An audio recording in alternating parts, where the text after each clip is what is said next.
మా సురేంద్ర అన్న మాట్లాడినటువంటి అంశాలు చూస్తే ఏ రకంగా ఉందంటే, ఇప్పుడు ఏం జరుగుతుందో మాట్లాడన్నా అంటే ముందు గతం గురించి చెప్పేస్తాం, అదే మసిపూసి మారేడుకాయ చేస్తాం అనే రీతిలో మా సురేంద్ర అన్న వివరణ ఉంది. ఇప్పుడు ఆయన ఎమ్మెల్యే చేసే మహిళా వేధింపులు నైట్ చేసుకుని ఉంది, అందుకే నైట్ చేసుకునే టైం 11-12 గంటలకి ఆ వీడియో కాన్ఫరెన్స్ తీసుకోవాల్సిన అవసరం ఏముంది సార్? ఇది ఏమైనా పద్ధతే? ఒక మహిళకి, ఒక ఉద్యోగికి విధులు నిర్వహించే సమయాల్లో చేస్తే అదొక పద్ధతి. రాత్రుల్లో 11-12 గంటలకి వీడియో కాన్ఫరెన్స్ తీసుకోవడం ఏంది? ఇదేమన్నా పద్ధతి? మార్నింగ్ 11 గంటలకు తీసుకుంది, నైట్ 11 కాదు. కరెక్షన్ చేసుకో. ఇప్పుడు చెప్పుకోవడానికి ఏముందన్నా, ఇప్పుడు సాక్షాత్ పోయి ఎమ్మెల్యే కార్ డ్రైవింగ్ చేసుకుంటా మనుషుల్ని ఎక్కించుకొని పోయి పోలీస్ ఫారెస్ట్ అధికారుల్ని చిత్తుగా కొట్టి దాడి చేస్తే ఆయన ఏటు అంట. ఇదేమన్నా ఇది ఇది ఇది ఎక్కడ అసలు నాకు అర్థం కావడం లేదు. ఒక ఎమ్మెల్యే సాక్షాత్తు సీసీ ఫుటేజ్లతో సహా దొరికిపోతే ఇంతవరకు నువ్వు అన్నావు కదన్నా, జగన్మోహన్ రెడ్డి గారు ఏ రోజున మాట్లాడాడని. ఇప్పుడు చంద్రబాబు నాయుడు గారు ఎక్కడ మాట్లాడాడు ఆ ఎమ్మెల్యే మీద? అంటే అక్కడ మంత్రివర్గ సమావేశం అయిపోయిన తర్వాత కూర్చోబెట్టి చాలా సీరియస్ గా అందరికి వార్నింగ్ ఇచ్చాడు, ఎమ్మెల్యేలకు చెప్పండి వాళ్ళ మీద సీరియస్ యాక్షన్ తీసుకోండి చంద్రబాబు నాయుడు గారు. ఎవరికి చెప్పారు సార్? మంత్రులకి. ఓహో, పోనీ ఏమన్నా మా సురేంద్ర అన్న చూసాడా మాటలు? సత్యవేడు ఎమ్మెల్యేని సస్పెండ్ చేసినావా లేదా సురేష్? అన్న ఇప్పుడు మళ్ళా మీ మీటింగ్ లో యథావిధిగా హ్యాపీగా పాల్గొంటున్నాడు, హ్యాపీగా మీ పార్టీ కార్యక్రమాల్లో పోతున్నాడా లేదా?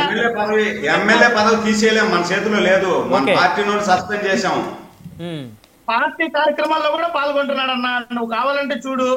ఇప్పుడు ఇంకొక విషయం ఏంది, ఎమ్మెల్యే వ్యవహారం ఏ రకంగా ఉందో నేను చెప్పడం కాదు సార్. నిన్న ఒక ఛానల్లో తెలుగుదేశం పార్టీ రాష్ట్ర అధికార ప్రతినిధి మా తిరుపతి నుంచి అన్న సుధాకర్ అన్న మాట్లాడుతూ ఎమ్మెల్యేల వ్యవహారం ఎలా ఉందని చెప్పి చాలా వికృత క్రీడల గురించి చెప్పాడు.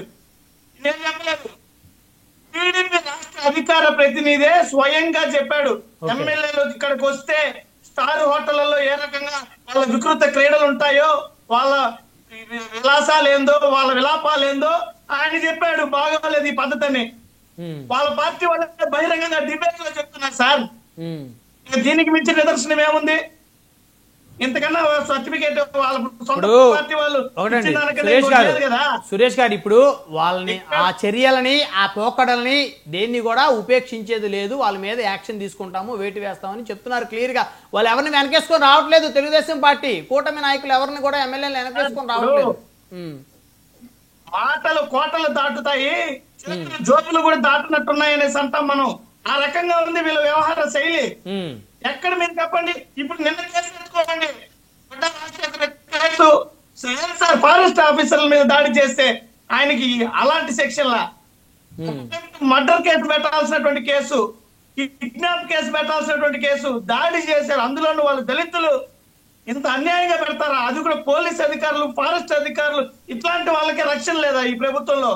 మళ్ళా మాట్లాడుతున్నారు. ఇదేమన్నా పరిపాలన? సంక్షేమ పథకాల సమపాలనలో అద్భుతంగా ఇచ్చేస్తామన్నారు. ఏ సంక్షేమ పథకానికి తూట్లు లేకుండా ఇస్తాంది ఈ కూటమి ప్రభుత్వం.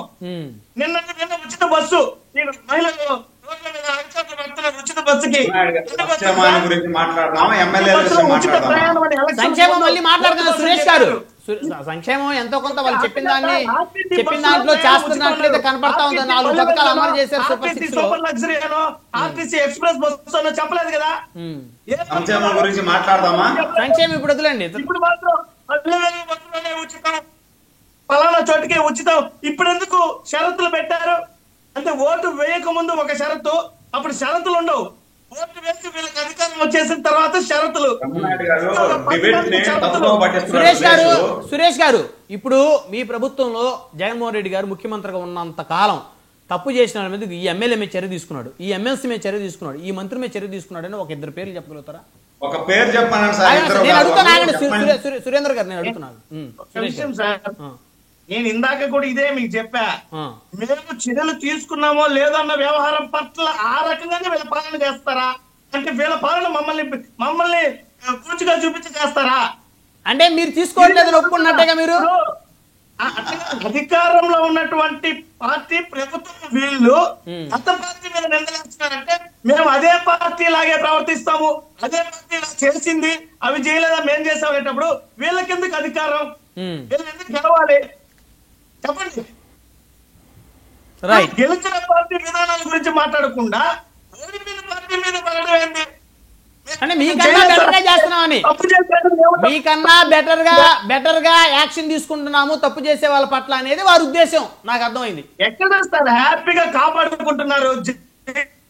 వీళ్ళ జీవిత ఖైదు పడిన వాళ్ళని కూడా నిబంధనలకు విరుద్ధంగా వీళ్ళ స్వార్థ ప్రయోజనాల కోసం వీళ్ళకు ఉపయోగపడే వ్యక్తులందరినీ కూడా నిబంధనలను తుంగలకు దొక్కి సాక్షాత్ హోంమంత్రి గారి సంతకమే ఉంది దాంట్లో. ప్రక్రియ జరుగుతుందా? ఇలాంటివన్నీ విధానాలు ఏంది? ఈ ప్రభుత్వ పాలన ఏంది? ఈ ప్రభుత్వం అందించేటువంటి సంక్షేమం ఏంది? ఒక్కటి కూడా పనికొచ్చేటువంటి రీతిలో ముందుకు సాగడం లేదు. సురేష్ గారు కూడా లోటుపాట్లు